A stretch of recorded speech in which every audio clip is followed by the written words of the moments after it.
Live from Toronto to the world. Josh! This is Josh Holiday Live. Talk that rocks. The public needs to be informed. Josh might surprise us. Got an opinion? Dial 647-6YO-JOSH. When you hear him, you're like, what? Josh Holiday Live starts now.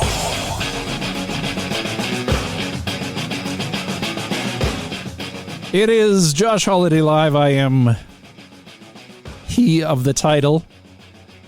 I've been wanting to have this conversation for a while now.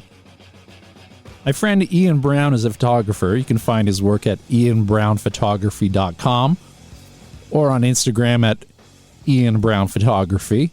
He put a book out in 2020 called American Dreams, Portraits and Stories of a Country.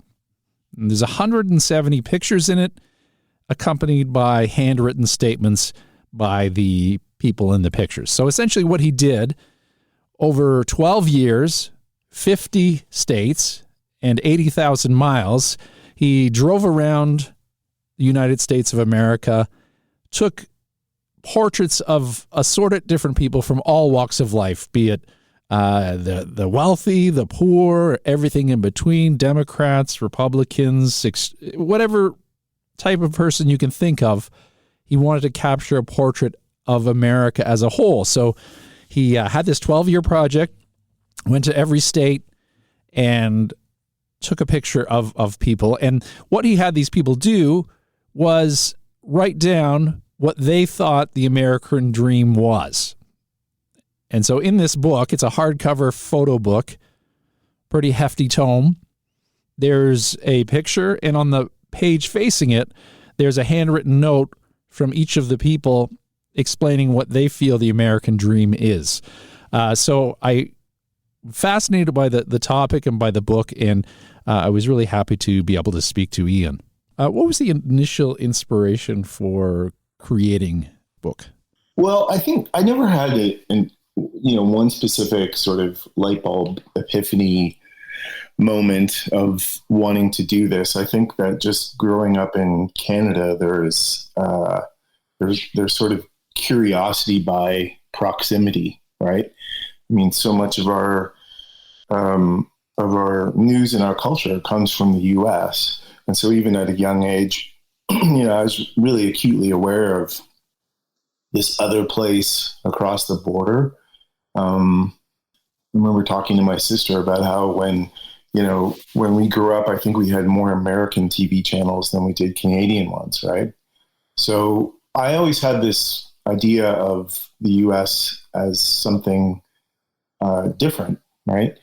And as time went on and I spent more time traveling there for work and just spending time on the ground in the U.S., that became, quite a bit more polarized. And especially the idea of the American dream. It's such a distinctly American construct, I think. No other country in the world has packaged aspiration ultimately like the US has, right? I mean, there is no such thing. People don't reference it in, the Canadian dream or the Japanese dream or the Brazilian dream. It's a really American social construct. And when I started looking into it, the thing that was really fascinating is the fact that it doesn't actually exist in any formal way. It's not written into law. It's not in the Constitution. It's not part of the founding papers. It was a phrase that was coined by a writer, James Trussell Adams, back in 1931 in a book that he had written. And over time, it ended up getting co-opted by politicians, mortgage lenders, insurance companies as this, distinctly American thing. So I thought that, the fact that it didn't exist in any way meant that it was open for interpretation. And, I thought it would be a really interesting exploration to ask people, real Americans on the ground, just living their lives, what it meant to them. So I started doing it. As I understand it, the first foray wasn't a complete success. Yeah, for sure. I mean, I think that probably a lot of, not just photographers, but I mean, filmmakers, anyone who's interested in these, big sort of ideas, ends up having a romanticized version of how it's going to go. So the first couple of times I went down to the States, I thought that, I would just roll into a town and go up and ask random people to talk to me about what their American dream was. And, of course, as you can imagine, some random stranger shows up while, you're putting groceries in your car or getting off work or something, and wants to ask to take your portrait, and then also ask if you can talk about some of your innermost feelings about your country. I got a lot of blowback from that, so I had to kind of rethink how I was gonna go about doing it. But like anything, you learn and then you kind of get back at it. Which is what I did. I mean, it is people sharing a very intimate part of themselves, especially the written portion. What was I'm always fascinated with the sort of how the sausage is made. What was the actual process like? I know it wasn't all on one trip, but you on a regular basis over 10 or so years, you went down to various parts of the U.S., drove around. What's your typical way of approaching? I know I'm a very shy, unassertive guy, so even just approaching strangers is as a hurdle for me. So what was the process for you like? Yeah, I mean, I'm with you. I think it's always fascinating to see how things germinate and then actually manifest. So I learned a long time ago that, and still, to be honest, to this day, walking up to someone and asking to make a photograph of them is really nerve-wracking. I mean, and for a whole number of reasons. But I also learned that if you just keep at it, like ultimately good stuff kind of happens, right? And it's that whole, if you build it, it will come. They will come, right? So I mean, there's probably just as many people that I ended up not going and talking to than I did out of being fearful or wasn't the right time or whatever. But I think over time, what ended up happening in this instance is that, I did a lot of research. I tried to make connections in a community, in a town, get in touch with people often ahead of time and explain what I was doing. And then ultimately that would lead to other people, and those people would lead to more people. And so, generally, if I was going to go to a place, I ended up having an invitation in a lot of instances to go there. And that, is for several reasons. One is what I quickly came to realize is that, as I was saying, I mean, the American dream doesn't exist in any formal way, right? And I learned that every single American has heard the term American dream, and it's kind of this ambiguous, vague thing that's out there, right? But nobody really has sat down and considered it in any meaningful way. And so for a lot of Americans, it was a real deep, immersive, very personal experience to actually, sit down at the kitchen table or with their family and kind of think about it. And so, I found that maybe getting in touch with people ahead of time, as much as I could, offered them an opportunity to actually consider and reflect what they wanted to write. And I think because of that, it sort of did two things. One is it invested them more in the whole experience, in the process. And, secondly, it meant that when we got to meet, they already had kind of a stake in what was going on. It wasn't like I interrupted them, let's say, and they were just agreeing to make a photograph on the fly, if that makes any sense, right? But then, as also happens, man, is like when you're actually on the ground in a place, even if I had lots of people to go and meet in a certain town or neighborhood or something, ultimately just random stuff happens. So there's all kinds of instances where I would show up and, one thing leads to another. And at the beginning of the day, you have no idea what's going to happen at the end of the day and where you're going to end up and who you're going to talk to. And sometimes that's the best stuff, right? Because it feels a little more visceral and I think a little more serendipitous. It's a bit like a Jack Kerouac journey across America. In terms of traveling, it was you in this old truck with your dog and just kind of traversing the nation. Where would you stay? How would you go about the journey? It kind of took place over the course of 12 years, not full time, obviously, because I had a daughter and I had to pay bills and so forth. And I think too, I mean, I learned early on, at least for myself, and I think this is true for a lot of people who travel is, there's a certain window where, the juice is flowing and then it becomes, it sort of loses this luster. Sometimes when you see people who've been traveling for like 3 years solid, they're kind of in a lower gear, right? So I always am very mindful of the whole experience of getting ready to go and then going somewhere and then also coming back and have time to kind of reflect on it, right? But typically, if I was going to go to a place, so, as an example, I did a trip in southern Louisiana and I knew that I wanted to try to meet some people in New Orleans, but then also there's a whole bunch of interesting communities both north of New Orleans and then also to the south, more along the coast that rarely are visited by people. I have a friend who calls it the in-between. It's the places that really, I mean, people live there, but especially for tourists or travelers, there wouldn't necessarily be any reason to go there. And those are the places that I always find the most interesting because, number one, they see the least amount of outsiders.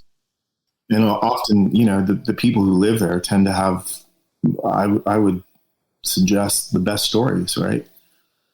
It has a anthropological feel to it as well. You are in essence visiting these communities and people from all walks of life, from people who are living way below the poverty line to people who are living significantly above the poverty line. It's just a really great look into the psyche of such a wide swath of people. The one thing that really continued to strike me, and I think isn't something that people pay maybe enough attention to in terms of when people look at America is the U.S. is a very regional place. There's so many little bits and pieces to it, and there's different reasons for that. But I think as a result, there's these little pockets where people's worlds are very unique to that specific place, but also entirely different to other spots in the country.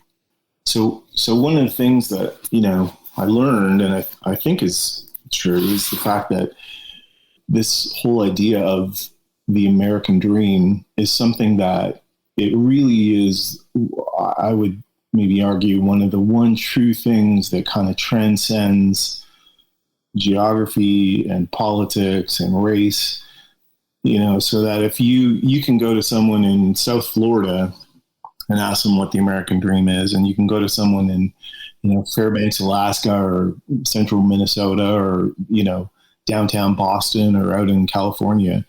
And even though all those people live completely different lives, they're still going to understand, or they're still going to have an idea or an interpretation of what that means, right? I thought that was really an interesting thing, is that, even though the country is really divided and, politically and geographically, racially, all kinds of ways, this seemed to be a through line and a real common thread that was understandable for everyone. And that's another thing that I thought was interesting, because there are people from both sides of the political divide, if you will. In your journey, I imagine it was tough to sort of separate yourself, the photographer, the journalist, from you, the person, and try and hold back judgment, maybe? Yeah, I think so. I mean, especially because the time that I was working on this project, so I started in 2007, just in the lead up to when Obama was elected. And of course, that was a real transformational moment. And then, the subsequent 8 years, and then the lead up to Trump, right? So the divide in the country only continued. But I also came to realize, too, that, a lot of the divide is also based on people's experiences. And I think that sometimes that ignorance gets confused for people's learned experience, right? And so what I mean by that is, if you grow up in a place, I met a family in rural Missouri, and when I showed up there, they were, really nice people. And I think that, for most people, if they kind of came upon the scene that I showed up at, they'd be a little bit startled, because it was very, Midwest rural poverty, right? Cars up on blocks. They had it's called a double wide. So it's like a double sized trailer, right? No front door. They had just a heavy moving mat as their front door. And there's like all kinds of broken appliances and stuff out on the lawn. And, so it looks a little rough. And these guys were so nice, man. Like, they were raising their kids, they go to church, they work hard. They're total shirt off the back people. And if I showed up tomorrow, they would welcome me with open arms. But when we started talking, and I had gotten in touch with them ahead of time, so they knew I was coming.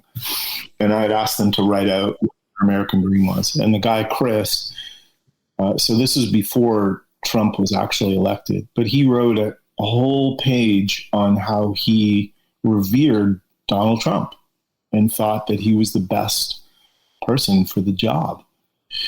And, man, it's not my place to shoot him down or anything. I just wanted to hear what he had to say. But in the course of the conversation, we ended up talking about, some stuff, and I'm going to say this is like 2015 maybe. So it's when, if you remember, there was a lot of refugees in North Africa that were coming on boats across the strait over to Tunisia and Italy. Remember that? And so as we were talking, he said, "Oh yeah, man, all the immigrants coming to Boston in those boats." And I was like, "What are you talking about?"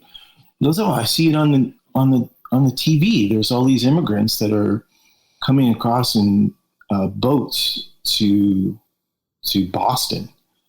And I'm like, "No, man, they're going to Italy. Like, you can't take a Zodiac boat across the Atlantic Ocean, right?" And his wife said, "Oh, well, yeah, what about, the same, it's with all the beheadings in Chicago." And I was like, same thing. What are you talking about? So they were convinced that there was mass beheadings in Chicago, right? Of course, and there wasn't. But when I asked them, I said, "Where did you guys hear this?" They said, "Well, we heard it from our friends on Facebook, and we heard it from someone it was like a, Christian talk radio program. And then the pastor at the church that they go to in the town, which ironically was called Liberal, Missouri, right?" And so the takeaway, what I realized is that, these guys, they're really nice people, but they've been getting misinformation from all their sources for the longest time. And so I think that is such a huge factor in the U.S. in terms of the political divide.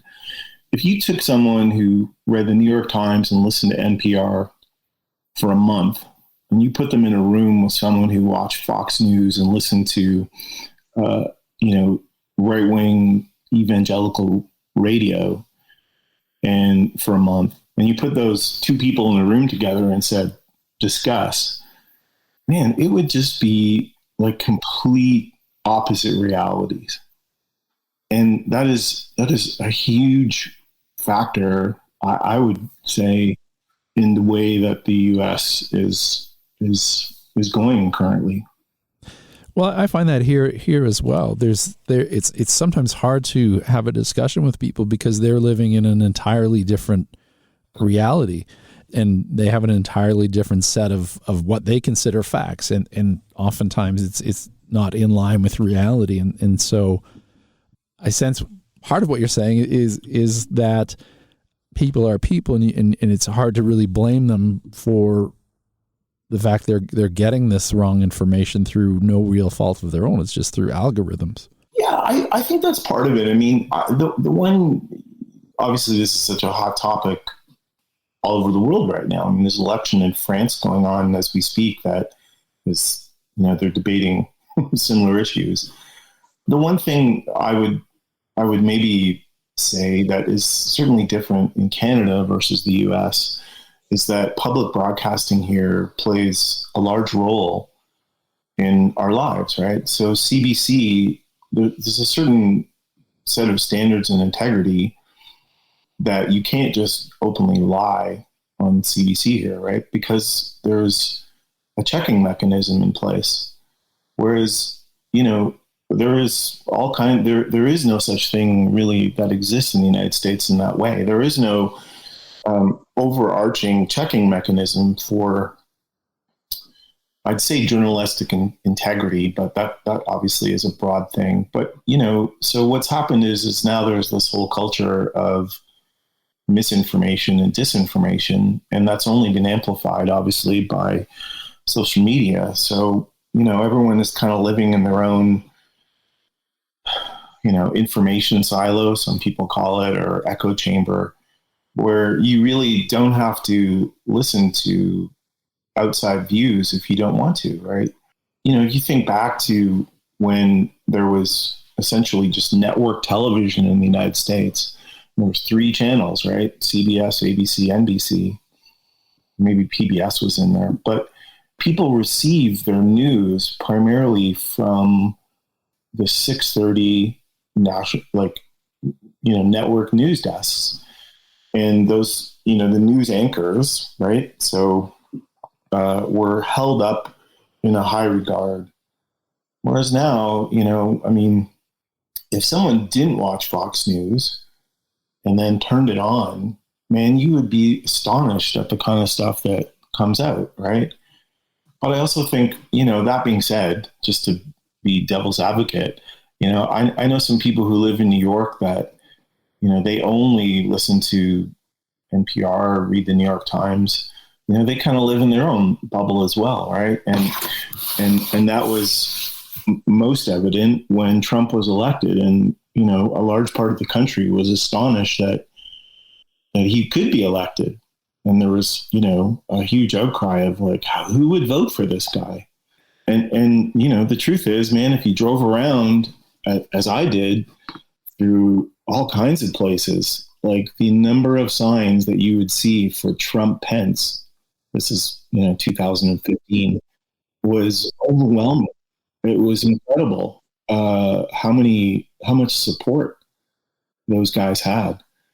So I don't know. I think there's such a, you could do a deep dive on that, but I think that the divide in the U.S., so much of it is just based on the fact that there's sort of competing versions of what reality is. During your journey, you mentioned that one of the people you talked to wrote an ode to Trump and the American dream. Did you encounter more extreme elements along the way? Oh yeah. I mean, I photographed a lot of people who were extreme right wing. There's a guy, Joey. I'm so sorry. His last name escapes me right now. Anyways, he lives in a place called Battleground, Washington, which is right across the border from Portland, Oregon. And he was a founder or co-founder of a right-wing evangelical movement. And of course, Portland is a bit of ground zero for social unrest over the last few years. There's been a lot of demonstrations, and there's a lot of clashing that goes on between left-wing stuff in Portland and then the surrounding areas, which are the opposite, right? And I don't know, man, it was funny because we had a pretty deep conversation just about the sense of why he feels the way he feels. And you realize, kind of what you said earlier is it's really difficult to try to change people's minds or have maybe a discussion that at least opens the door to people thinking beyond how they're thinking. I think that's a difficult thing these days because everyone sort of is yelling at each other rather than actually stopping and maybe listening to what the other person has to say. I know having taken a lot of road trips, odd things always happen along the way. Not necessarily book related, but in general, what are some of the more unusual things that happened when you journeyed south of the border? Yeah, good question. I mean, I think that the U.S., there's just so many fascinating things going on all at once. And, I learned too. I mean, I was fortunate that when I was younger and I was kind of broke working in a restaurant and had a bit of wanderlust, that I had a few friends where we would work like crazy for a couple of months and then scrape together whatever we could and try to go backpacking places, right? And with no money and sort of homeless with a bus ticket kind of thing. But I learned in those days that when you really open to whatever happens in the day, that cool stuff kind of goes on. Kind of like, they say in improv to always answer yes, right? Where you always say yes, and then that's where things kind of go. So I think, I tried to live a little bit by that when I was traveling through places and often that would lead to getting invitations to, and this is all within, explaining to people what I'm doing, right? That I'm doing this photography project. And I should mention too, that certainly in the more southern places in the States and maybe in the middle, I learned too that being from Canada offered a really interesting currency and it opened a lot of doors, right? Whereas if I was American, there's a lot of places and a lot of people that I would never, ever have gotten to meet, or nor would they meet me. But because I was from Canada, that created a whole different dynamic, right?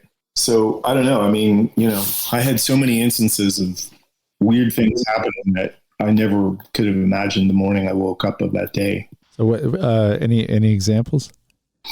Well, yeah, I mean, just in talking, I think so there's a town that I went to in Georgia that's called Ashburn.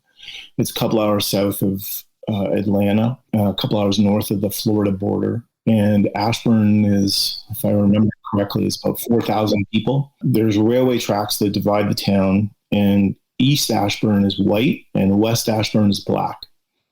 And there used to be a peanut factory there that they made peanuts for M&Ms, like the candy. Anyways, there's this guy, Ben Baker, who a really excellent dude. He's a white guy. He's a big guy, loves weapons. He calls himself a Southern redneck, but he's actually a really fantastic community organizer guy. Anyways, I had organized, and somehow, I can't remember how, but I'd gotten in touch. I'd heard about him through some other people, and I reached out to him, and he agreed to meet and write something down. And so I went down to Ashburn and met him on a it was like a Tuesday or something. And while I was there, I was trying to maybe find some other people to get in touch with. And somehow I had come across, there was a little local newspaper there, and there was just an article about this woman whose house had burned down like a week earlier. And there was a picture of her. Her name was Shwanda Jackson. So, with the power of Google, I thought, well, I'm in town. I'm going to see if I can find her. I'll just reach out to her. And I did. And I said, hey, I know this is crazy, but I'm, this photographer from Canada. I'm doing this project on the American Dream. I just read this article. I don't know anyone else in town, but I'm here tomorrow. Like, would you want to meet? And she messaged me back and she's like, yeah, come by tomorrow at, whatever it was, 11 o'clock. So I did. So Shwanda's black. So I went to west side of town, and I had borrowed a friend of mine in Georgia. I borrowed her truck, and I'm white. And at the time I had this big crazy beard, and I was wearing a toque and a plaid shirt. And so I showed up at, I think it was Shwanda's aunt's house, and like, I'm the only white guy, right? And I showed up, and it was a full out block party. Like, there had to be 30 people there. There's these cars called donks, which if you look it up, it's a real Southern thing. They're like old Caprices and Impalas that are kind of tricked out with huge rims on them. And so there's a couple of those, and someone had a big stereo out on the lawn, and there was a grill, and the music's pumping. And when I showed up and I got out of the truck, and it was a bit of a record scratch, right? And like, everything kind of stopped, and Shwanda came over and she said, Mr. Ian, and I said, Shwanda, and we hugged. And her son Dylan, who I don't know, was probably 19, was this really sweet guy, came up, and he was like, are you from like Alaska or something, man? Because I just looked so out of place, right? Yeah. Anyways, the real amazing thing about that is we ended up having this really awesome day. So many funny conversations. They wanted to know all about Canada. All they knew about Toronto was Drake. And yeah, we just had this really awesome time. But the really wild part is that at the end of the day, after 4 or 5 hours there, taking pictures, eating food, we went for a drive to go look at this other guy's car, all this stuff. At the end of the day, I had to kind of pack up and go. And Dylan, the 19-year-old son, and a couple of his buddies were there, these young dudes. And this guy, we're kind of saying goodbyes. And this guy, he got really emotional. And he's like, he goes, I got to tell you something, man. He's like, you're the first white guy I've ever talked to. And I was like, what? And he goes, yeah, you're the first white person I've ever actually had a conversation with, not just a, hello, goodbye at the store kind of thing. And so they had asked me, they said, what's it like in Toronto? Right. And I think one of them, or Shwanda, said, are there black people in Toronto? And I said, well, yeah, of course, but it's different. It's not African American, right? So I said, for example, my brother-in-law, he's from Trinidad. I have some friends from Ghana. A good friend of mine is Jamaican. And I said, I'll give you an example. My daughter, so I have a daughter who at the time was, I don't know, she was probably 6 or so, maybe in grade 1. And I said, my daughter, her mom is half Japanese, half German. So my daughter is quarter. And in her school at the beginning of the year, she goes to school in downtown, like Parkdale, right? I said, in the beginning of the year, they do an exercise where they have a map of the world and they put push pins in from the backgrounds of where all the kids are from. And the whole world has push pins in it, right? Because it's Toronto. Everyone's blended, like everyone's from somewhere. So I was telling them this, and this guy, the same guy who said he'd never had a conversation with a white person before, we were kind of hugging it out. And he goes, you know what, man? He says, you're lucky. And I said, why is that? And he said, because you get to live in the future. And I thought, yeah, what? You're right. And so I left, and I've kept in touch with them. But I remember thinking, that's one of those experiences that for everyone, not just for me, for all of them, it was just no one expected to have that experience the day before, right? I didn't know them. They didn't know me. And all of a sudden, some random guy reaches out and says, can I take your picture? Right. And out of that, we all had this collective, really memorable day. I think it's sort of amazing to have these moments in time and capturing a moment in time photographically, but being present for it as well. And I was going to ask you about that. You mentioned being in touch with this gentleman, with the people you've met along the way. How many of them, or what's the contact like since the book came out, since you've departed? Yeah, surprisingly, I have kept in touch with a lot of people. And I think it probably goes back to, several things. One is, I'd always had the idea to do this as a book, but I didn't have a publishing deal or anything until well late into doing this, right? So for people to actually agree and participate in this, I mean, that's an ask on their part, right? I mean, they didn't know me. But I think what I came to learn, man, is people inherently want to be part of something. And I think people want their story to be told, especially people who often or never get the chance to do so, right? And many people in this instance who wrote something out for their American dream, many people expressed how they wrote things that they had never really considered before or had never shared with anyone before, even their family or their friends. And so I think that, for a lot of people, just the act of doing this and being able to share their story and having someone,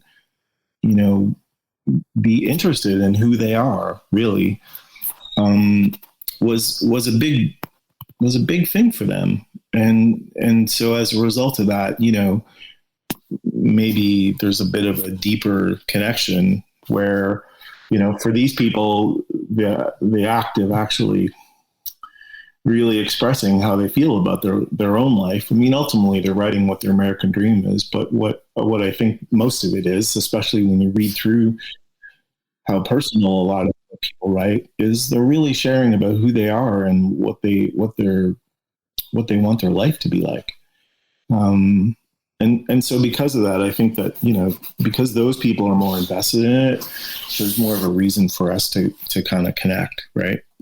I also, same thing. I mean, I had so many incredible experiences just learning about people's lives and sitting around kitchen tables and on front porches, listening to people, and learning about how they live and who they are and how their families live.